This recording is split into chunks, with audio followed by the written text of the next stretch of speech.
周街手袋查身份證，白色恐怖襲救戶。車會過，唔該，車會過，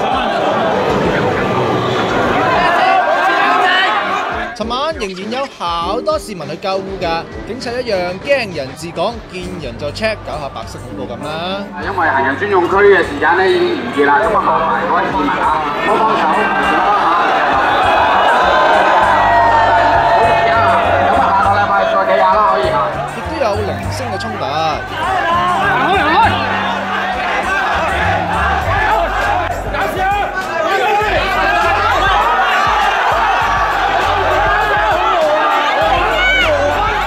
到尋晚，警察喺旺角拉咗2個人㗎，話佢哋衝出馬路。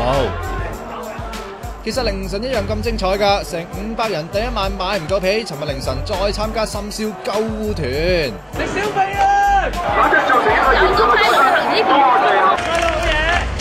大家加油啊！唔好再打人啦！佢哋又係沿彌敦道行去尖沙咀，當然唔少得過馬路啦。有人一度將垃圾桶放出馬路，好快俾警察執走咗啦。一行人好快到柏麗大道，再轉上諾士佛台。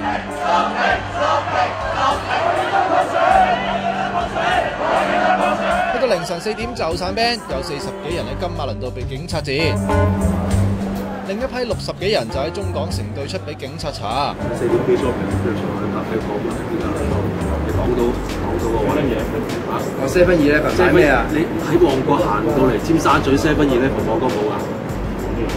咁你點解唔喺旺角咧？旺角嗰啲嘢邊度買唔到？喺呢度先買到啊？買點啊？你講我聽。2個人因為冇帶身份證被帶走，冇人被捕啊！